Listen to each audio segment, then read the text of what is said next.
Mud ചിക്കന് വേണ്ടിയിട്ട് 2 വലിയ ചിക്കനാണ് കേട്ടോ എടുത്തിട്ടുള്ളത്. അതിലേക്ക് 2 ടേബിൾ സ്പൂൺ മുളക് പൊടി, 1 ടേബിൾ സ്പൂൺ കുരുമുളക് പൊടി, 2 ടേബിൾ സ്പൂൺ മല്ലിപ്പൊടി, 1 ടേബിൾ സ്പൂൺ മഞ്ഞൾപ്പൊടി, 1 ടീസ്പൂൺ ഗരം മസാല, 1 ചെറുനാരങ്ങ നീര്, ഇഞ്ചി പേസ്റ്റ് 1 ടീസ്പൂൺ, വെളുത്തുള്ളി പേസ്റ്റ് 1 ടീസ്പൂൺ, പാകത്തിന് ഉപ്പും ചേർത്ത് നന്നായി കുഴച്ചെടുത്ത് ഇതുപോലെ മല്ലിയില കുറച്ച് കൂടുതൽ വേണം കേട്ടോ. അതിൻ്റെ ഉള്ളിൽ നല്ലവണ്ണം നിറച്ച് വെക്കണം മല്ലിയില.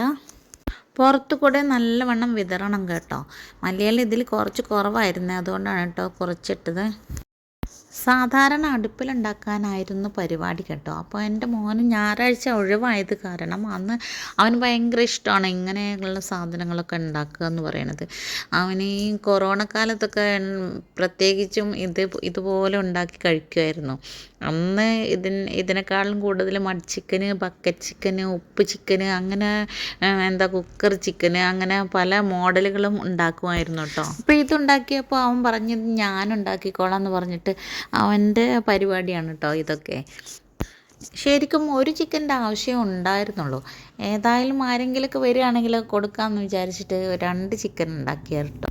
ഏതായാലും നല്ലവണ്ണം വിറക് കത്തിക്കണമല്ലോ. അപ്പോൾ ഒന്നുകൂടി ഏറിയാലൊന്നും കുഴപ്പമില്ല, 2 3 ഒക്കെ നമുക്ക് ഒരുമിച്ച് അതുപോലെ ഉണ്ടാക്കിയെടുക്കാം കേട്ടോ. ചിക്കൻ നന്നായി വരഞ്ഞ് വെക്കണം കേട്ടോ.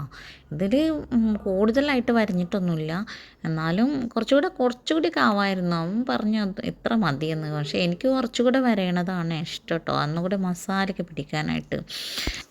ഇതുപോലെ നല്ലവണ്ണം ചെറുനാരങ്ങ നീരൊഴിച്ച് വെള്ളം പാകത്തിനൊഴിച്ച് ഉപ്പൊക്കെ പാകത്തിന് ചേർത്തതിന് ശേഷം നന്നായിട്ട് കുഴച്ചെടുക്കണം കേട്ടോ. എന്നിട്ട് കുഴച്ചെടുത്തിട്ട് അതിലേക്ക് തേച്ച് പിടിക്കണം. ചിക്കന്, അൽഫാം, ഷവായ ഇതൊക്കെ നമുക്ക് പുറത്തുനിന്ന് മേടിക്കാൻ കിട്ടുമല്ലോ. ഇത് നമ്മൾ പുറത്തുനിന്ന് മേടിച്ച് കഴിക്കാൻ ഒക്കില്ലല്ലോ. ഇത് ഞാൻ കണ്ടിട്ടില്ല കേട്ടോ. നീ ആരെങ്കിലും കണ്ടിട്ടുണ്ടെങ്കിൽ കമൻറ്റ് ചെയ്യണേ. കുക്കർ ചിക്കനൊക്കെ നമുക്ക് എപ്പോഴും ഉണ്ടാക്കാൻ പറ്റും കേട്ടോ. ഉപ്പ് ചിക്കന്, കുക്കർ ചിക്കന് അതൊക്കെ നമുക്ക് ഗ്യാസുമ്മ ചെയ്യാൻ പറ്റിയതാണ്. ഇത് നമുക്ക് തീയിൽ തന്നെ ചെയ്യുന്നതാണ്. ഇത് മഡ് ചിക്കൻ, അതായത് മണ്ണ് ചൂടാക്കി എടുത്തിട്ട് വേണ്ടേ ഇത്. മസാല ശരിക്കും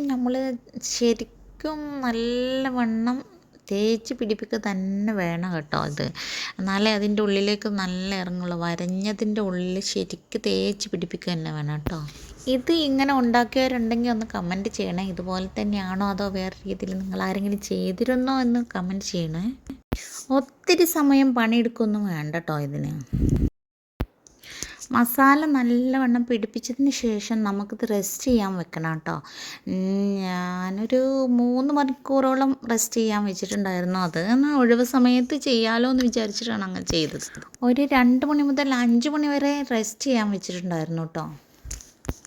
ഉച്ചക്കത്തെ ഉറക്കമൊക്കെ കഴിഞ്ഞ് ഫുഡ് കഴിച്ചതിന് ശേഷം നമ്മൾ ചെറുതായിട്ടൊന്ന് ഉറങ്ങുമല്ലോ.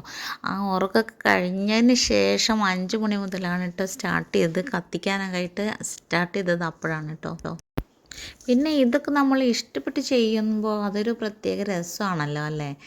ഇതൊക്കെ നമുക്ക് ഇഷ്ടപ്പെട്ട് തന്നെ ചെയ്യണം കേട്ടോ. അല്ല നമ്മൾ ബുദ്ധിമുട്ടിയൊക്കെ ചെയ്യുകയാണെങ്കിൽ നമുക്കിതിനൊരു ഇൻട്രസ്റ്റ് തോന്നില്ല, ഒരു ടേസ്റ്റ് വരില്ല അതിന്. എൻ്റെ മോൻ അങ്ങനെയാണ് കേട്ടോ. അവന് ഒഴിവുള്ള സമയത്ത് എന്തെങ്കിലും മേടിച്ച് കഴിക്കണമെന്ന് നല്ല ഇഷ്ടം. അവന് എന്തെങ്കിലും ഉണ്ടാക്കി കഴിക്കണമെന്ന് ഇഷ്ടം. അവനത് വളരെ ജോളിയായിട്ട് ചെയ്യും. നല്ല രസമാണ് കാണാൻ കേട്ടോ. എല്ലാവരും വിചാരിക്കുന്നൊരു ഞായറാഴ്ചയല്ലേ, അത് അവധിയുള്ള ദിവസമല്ലേ, അപ്പോൾ അത് ഇങ്ങനെ വെറുതെ അടുപ്പത്തൊക്കെ വേസ്റ്റ് ചെയ്യണ്ടല്ലോ എന്നല്ലേ എല്ലാവരും വിചാരിക്കും. പക്ഷെ അവനങ്ങനെയല്ല. അന്ന് അടുപ്പത്ത് നിൽക്കുന്നതാണ് അവന് ഏറ്റവും ഇഷ്ടം. അടുക്കളയിൽ ചിലവഴിക്കുന്നതാണ് കൂടുതൽ ഇഷ്ടം. ഞങ്ങൾക്കൊക്കെ അന്ന് ചെറിയ ചെറിയ ജോലികളെ ബാക്കി ഉണ്ടാവുള്ളൂ കേട്ടോ. അതായത് ചോറും കറിയും വെക്കണതല്ല, അങ്ങനെയല്ല ഉദ്ദേശിച്ചത്. ഇങ്ങനത്തെ എന്തെങ്കിലും ഫുഡൊക്കെ ഐറ്റംസൊക്കെ ഉണ്ടാക്കുകയാണെങ്കിൽ അവനാണ് അതിൻ്റെ മെയിനായിട്ട് ഏറ്റെടുക്കുക.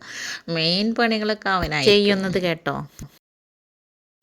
ഇപ്പം നമ്മുടെ മസാല ഒരുവിധമൊക്കെ പിടിപ്പിച്ച് കഴിഞ്ഞ് തുടങ്ങി കേട്ടോ. ഇനി ഇതൊന്ന് നമുക്ക് കണ്ടു നോക്കിയാലോ. അപ്പോൾ അടിപൊളിയായിട്ടില്ലേ, നല്ലവണ്ണം പിടിച്ചിട്ടുണ്ട് കേട്ടോ. ഇനി എന്ത് നമുക്ക് റെസ്റ്റ് ചെയ്യാൻ വെക്കണം കേട്ടോ. 2-3 മണിക്കൂറൊക്കെ നമുക്ക് റെസ്റ്റ് ചെയ്യാൻ വെക്കാം. ഇനി നമുക്ക് വേണ്ടത് വാഴയിലയാണ് കേട്ടോ. ഇത് 2 പൊതിയാനുള്ള വാഴയിലയാണ്. 2 നല്ല വാഴയില നോക്കിയിട്ട് വാട്ടിയെടുത്തതാണ് കേട്ടോ. വാഴയില നല്ലവണ്ണം കഴുകി തുടച്ച് വാട്ടി വെച്ചിരിക്കുന്നതാണ് കേട്ടോ. ഇനി ഇതിലേക്ക് നമുക്ക് ഓരോന്നായി വെച്ച് ശരിക്കും പൊതിഞ്ഞെടുക്കാം കേട്ടോ. റെസ്റ്റ് ചെയ്യാൻ വെക്കുമ്പോൾ നമ്മൾ മല്ലിയില വെക്കാറില്ല കേട്ടോ. റെസ്റ്റ് ചെയ്തതിന് ശേഷമാണ് പൊതിയാൻ ഒരുങ്ങുമ്പോഴാണ് ശരിക്കും മല്ലിയില അതിൻ്റെ ഉള്ളിലേക്കൊക്കെ വെച്ച് കൊടുക്കുന്നത്. അങ്ങനെ ഇത് നമ്മൾ ഓരോന്നായിട്ട് ഇങ്ങനെ ശരിക്കും പൊതിഞ്ഞെടുക്കുകയാണ്. നല്ല വൃത്തിയിൽ പൊതിഞ്ഞെടുക്കണം. അതിൻ്റെ കാല് രണ്ട് കൂട്ടിക്കെട്ടിയതിന് ശേഷമാണ് കേട്ടോ പൊതിഞ്ഞെടുക്കേണ്ടത്.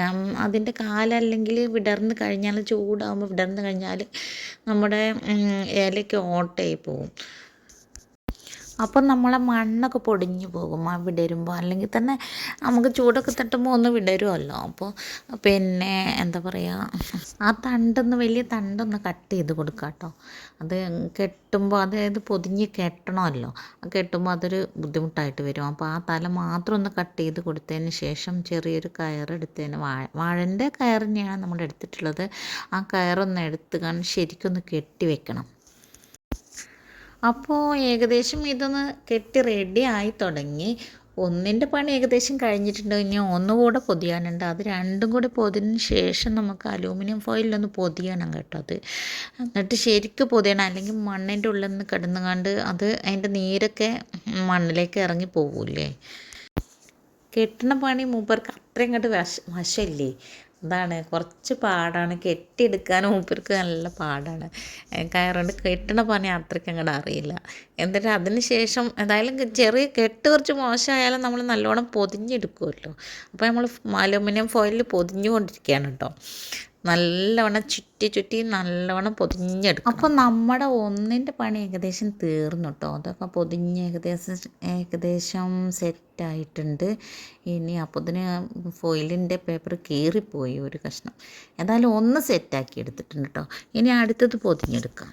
അപ്പോൾ ഇനി പൊതിയാൻ തുടങ്ങുകയാണ്. അപ്പോൾ കാല് കെട്ടിയിട്ടില്ല. അപ്പം ഫസ്റ്റ് കാല് കെട്ടണമല്ലോ. അപ്പോൾ ആ കാലൊന്ന് കെട്ടിയിട്ട് പിന്നെ മസാല ബാക്കി വന്നത് ഒന്നുകൂടെ തേച്ച് പിടിപ്പിക്കാൻ നോക്കണം കേട്ടോ. അതിൽ ബാക്കി വരൂലേ പാത്രത്തിൽ, അതൊക്കെ ഒന്നും കൂടി ഒന്ന് പിടിപ്പിച്ച് വെക്കാമെന്ന് വിചാരിച്ചിട്ടാണ്. മസാല വേസ്റ്റ് ആക്കണ്ടല്ലോ. അപ്പോൾ അതും കൂടി ബാക്കിയുള്ളതൊക്കെ ഒന്ന് സെറ്റാക്കാൻ അവർ. അപ്പോൾ ഓക്കെ, സെറ്റായിട്ടുണ്ട്. ഇനി മല്ലിയിലൊക്കെ ഒന്ന് വെക്കണ്ടേ, അതൊക്കെ ഒന്ന് വെച്ചിട്ട് ബാക്കി കൂടെ പൊതിഞ്ഞെടുക്കാൻ പോവുകയാണേ. മല്ലിയില വെച്ചിട്ടുണ്ടായിരുന്നില്ല, അപ്പോൾ അത് മല്ലിയില വെക്കാൻ പോവുകയാണ്. മല്ലിയില വെച്ചതിന് ശേഷമാണ് ആദ്യം മല്ലിയില ഉള്ളിലേക്ക് വെക്കണ്ടേ. ചിക്കൻ്റെ ഉള്ളിലേക്ക് കുറച്ച് നല്ലവണ്ണം തന്നെ വെക്കണം. അതിന് ശേഷം പുറത്തും വെക്കണം. അതൊക്കെ വെച്ചിട്ട് കാല് കെട്ടിയിട്ടാണ് പിന്നെ പൊതിയാട്ടോ. ഞാൻ പറഞ്ഞല്ലോ മല്ലിയില കുറച്ച് കൂടുതൽ വേണമെന്ന്. മല്ലിയില കുറച്ച് കുറവായിരുന്നേ. മല്ലിയില കൂടുതൽ വേണം, അപ്പോഴാണ് അതിൻ്റെ ആ രുചി കിട്ടുന്നത്. അപ്പോൾ മല്ലിയില കുറച്ച് കൂടുതൽ വേണം. ഇതിൽ കുറച്ച് മല്ലിയില കുറവാണ് കേട്ടോ. ഓക്കെ, മല്ലിയിലൊക്കെ വെച്ച് സെറ്റായിട്ടുണ്ട്. ഇനി ഇപ്പോൾ നമുക്ക് പൊതിഞ്ഞെടുക്കാം. പതുക്കെ അങ്ങ് പൊതിഞ്ഞെടുക്കാം. ഇത് കുറച്ച് ഇളയ ഇലയാണ്. എന്താ പറയുക, ഈ വാഴയില കുറച്ച് തൂമ്പാണേ. ഇളയ വാഴയിലയാണ്. അപ്പോൾ പൊതിയുമ്പോൾ കീറാതെ നോക്കണം. കുരുന്ന ഇലയായത് കൊണ്ട് വാട്ടിയാലും വേഗം കീറി പോകാനിടയുണ്ട് കേട്ടോ. അപ്പോൾ അതൊന്ന് ശ്രദ്ധിച്ചൊന്ന് ചെയ്യണം. അപ്പോൾ നമുക്ക് ഏകദേശം പൊതിഞ്ഞ് റെഡി ആയി തുടങ്ങി. അവർ കാല് കെട്ടിയിട്ടുണ്ടായിരുന്നില്ല, അതാണ് കേട്ടോ. അപ്പോൾ സെറ്റായില്ലേ. അപ്പോൾ നമുക്ക് പൊതിഞ്ഞെടുത്തതിന് ശേഷം വീണ്ടും അലൂമിനിയം ഫോയിലിൽ പൊതിയണം. രണ്ടാമത്തെയാണ് ഇത്. അതും കൂടെ ഒന്ന് പൊതിഞ്ഞെടുക്കണം കേട്ടോ. ഇത് ഫസ്റ്റ് വാഴയില പൊതിഞ്ഞ് കഴിഞ്ഞതിന് ശേഷം വീണ്ടും നമുക്ക് ഫോയിലിൽ പൊതിഞ്ഞെടുക്കണം. ഇതുപോലെ നല്ലവണ്ണം പൊതിഞ്ഞെടുക്കണം കേട്ടോ. അപ്പം ഈ ഫോയിൽ കീറാൻ തുടങ്ങിയിട്ടുണ്ട്, എന്താണാവോ. ഏതായാലും നമുക്ക് ശരിക്കും പൊതിഞ്ഞെടുക്കാം. അതിന് ശേഷം നമുക്ക് വേറൊരു പൊതിയാനും കൂടെ ഉണ്ടല്ലോ.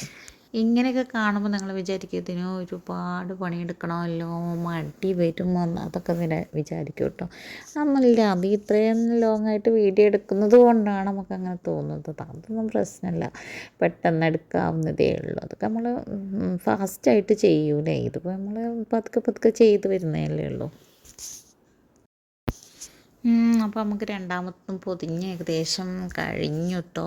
ഇനിയാണ് പണിയുള്ളത്, അതായത് മണ്ണ് സെറ്റാക്കി വെക്കണം കേട്ടോ. ഇതാ മണ്ണ് നമ്മൾ ആദ്യം തന്നെ കുതിർക്കാൻ വെച്ചിരുന്ന ഒരു ബക്കറ്റിൽ മണ്ണ്, അതാ കുട്ടികളുടെ ഡ്യൂട്ടി ആയിരുന്നു അതൊന്ന് കുത്തി റെഡിയാക്കുന്നത്. എൻ്റെ കൊച്ചുമോളാണ് ചെയ്യുന്നത്. അവൾക്ക് ഭയങ്കര ഇഷ്ടമാണ് അങ്ങനത്തെ പണികളൊക്കെ ചെയ്യുന്നത്.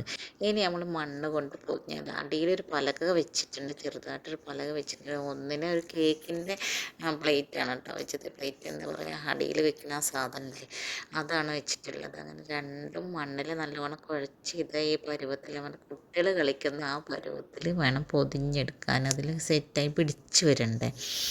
അപ്പോൾ അത് നല്ലോണം പൊതിഞ്ഞ് നമ്മൾ പതുക്കെ പൊതിഞ്ഞെടുക്കണം. മറിച്ചിടുമ്പോൾ പിന്നെ ആ ഭാഗം പോവാൻ സാധ്യതയുണ്ട്. അപ്പോൾ നമ്മൾ ഇതേപോലെ തേമ്പി എടുക്കണം, എന്താ പറയുക, കളിമണ്ണ് തേമ്പി. അപ്പോൾ നമ്മുടെ 2 ചിക്കനും പൊതിഞ്ഞ് കഴിഞ്ഞ് മണ്ണിൽ പൊതിഞ്ഞ് കഴിഞ്ഞു കേട്ടോ. ഏകദേശം പൊതിഞ്ഞ് കഴിഞ്ഞ് തീരാനായി. അപ്പം അത് പൊതിഞ്ഞതിന് ശേഷം നമുക്ക് അതുപോലെ തന്നെ പൊടിയാതെ തീയിലേക്ക് എടുത്ത് വെക്കണം. അപ്പോൾ അതിന് നമുക്ക് തീ സെറ്റാക്കി കിട്ടണം. ഇതിന് നമുക്ക് കുറച്ച് കൂടുതൽ വിറക് വേണം കേട്ടോ. ഇതുപോലെ ചെയ്തെടുക്കാനായിട്ട് നമുക്ക് കുറച്ച് കൂടുതൽ വിറക് വേണം. അത് നമ്മൾ മുറ്റത്താണ് ഇവിടെ ചെയ്യുന്നത്. അടുപ്പിൽ ചെയ്യുക കേട്ടോ, അടുപ്പിൽ ചെയ്യുക. ചെറുതായിട്ട് വലിയ അടുപ്പൊക്കെ ആണെങ്കിൽ ഞാൻ ഒരു പ്രാവശ്യം അടുപ്പിൽ ചെയ്തായിരുന്നു. അതാണ് സുഖം. നമുക്ക് ചിരട്ടകളൊക്കെ വെച്ചിട്ട് ഒന്ന് മെല്ലെ ഒരു ഗ്രില്ല് വെച്ച് കൊടുത്താൽ മതി. എന്നിട്ട് ശരിക്ക് ചെയ്തെടുക്കാൻ പറ്റും. ഇതുപോലെ ഇതിങ്ങനെ കത്തിച്ച് നമുക്ക് അതിൻ്റെ ഉള്ളിൽ മേലെ നല്ലവണ്ണം വിറക് വെച്ച് വരണം കേട്ടോ. ഇപ്പോൾ നമ്മൾ സ്റ്റാർട്ട് ചെയ്തിട്ടേ ഉള്ളൂ. പിന്നെ വിറക് വെച്ചിട്ട് ചിരട്ടയും ഒക്കെ വെച്ചിട്ടാണ് നമ്മളിത് ചെയ്യുന്നത്. നല്ല ചൂട് വേണം. 3-3.5 മണിക്കൂറാണ് എടുത്തത്. ശരിക്കും 3 മണിക്കൂറാണ് അതിൻ്റെ ഒരു പാകം. മറ്റേത് ഒരു ഗ്രേവിയൊക്കെ വറ്റിക്കഴിയും. കുറച്ച് കരിഞ്ഞു പോവാനായിരുന്നു നമ്മൾ ചെയ്തപ്പോൾ കേട്ടോ. അപ്പോൾ അങ്ങനെ ചെയ്യണ്ട. 3 മണിക്കൂറാണ് നല്ലോണം. നമ്മൾ 5 മണിക്കാണ് സ്റ്റാർട്ട് ചെയ്തിട്ടുണ്ടായിരുന്നത്. 8:30 വരെയാണ് നമ്മളിത് കത്തിച്ചെടുത്തത്. അത്ര വേണ്ട, 8 മണി വരെ വേണം കേട്ടോ. അത് ഇങ്ങനെ ആയതുകൊണ്ടാണ് നമുക്ക്. പിന്നെ ചിരട്ടയാണ് നല്ലത് കേട്ടോ, കുറച്ച് കൂടുതൽ തീ കിട്ടാനായിട്ട്. നമ്മൾ മണ്ണ് തൊടുമ്പോൾ അത്ര തന്നെ ചൂടൊന്നും നമുക്ക് ഫീൽ ചെയ്യൂല. അപ്പോൾ മണ്ണ് തൊട്ട് കഴിഞ്ഞപ്പോൾ എനിക്ക് തോന്നി അതായിട്ടില്ല എന്ന്. അപ്പോൾ ഒന്നും കൂടെ ചെയ്തെടുക്കാൻ വിചാരിച്ചിട്ട് കുറച്ച് നേരം, ഒരു 1/2 മണിക്കൂറോടെ നമുക്ക് ചെയ്യാമെന്ന് പറഞ്ഞു. അപ്പോൾ അങ്ങനെ അതുകൊണ്ടാണ് നേരം വൈകിയത് കേട്ടോ. 3.5 മണിക്കൂർ വന്നത്. ആ 1/2 മണിക്കൂർ കുറച്ച് കൂടുതലായിരുന്നു. അത്ര വേണ്ട, 3 മതി.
ഇങ്ങനെയുണ്ട്, സെറ്റായിട്ടുണ്ടോ എന്ന് നോക്കിയേക്കാം.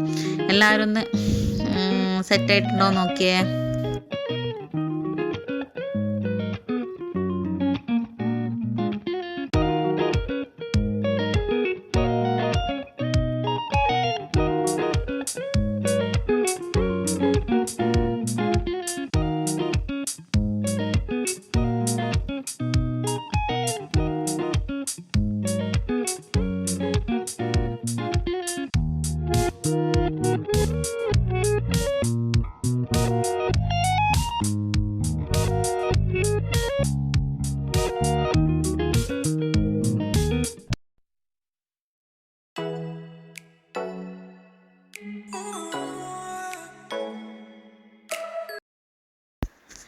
കണ്ടോ, ഇതുപോലെ പൊളിച്ച് കഴിഞ്ഞപ്പോൾ വാഴയില ഒരു സൈഡൊക്കെ കരിഞ്ഞു പോയിട്ടുണ്ട്. അപ്പോൾ നമ്മൾ ഉള്ളിൽ എത്രത്തോളം കരിഞ്ഞിട്ടുണ്ടോ എന്ന് നോക്കാം. കുറച്ച് കൂടുതലായി പോയില്ലേ തീ കത്തിയത്. അപ്പോൾ എങ്ങനെയുണ്ട് നോക്കിയേക്കാം കേട്ടോ. അപ്പോൾ ഈ മഡ് ചിക്കൻ ഉണ്ടാക്കുന്നത് ഇഷ്ടപ്പെട്ടാൽ ലൈക്ക് ചെയ്യുക, ഷെയർ ചെയ്യുക, കമൻറ്റ് ചെയ്യുക, സബ്സ്ക്രൈബ് ചെയ്യുക കേട്ടോ. അപ്പോൾ നമ്മുടെ മഡ് ചിക്കൻ സൂപ്പറായിട്ടുണ്ട് കേട്ടോ, അടിപൊളിയായിട്ടുണ്ട്. ഒരിത്തിരി ഭാഗം നമുക്ക് കരിയാൻ തോന്നിയ, നമുക്ക് ചൂടൊന്നും ഇല്ലാത്തപ്പോൾ തോന്നും അത് വെന്തിട്ടില്ല എന്ന്. നോക്കി അടിപൊളിയായിട്ട് വന്നിട്ടുണ്ട് കേട്ടോ.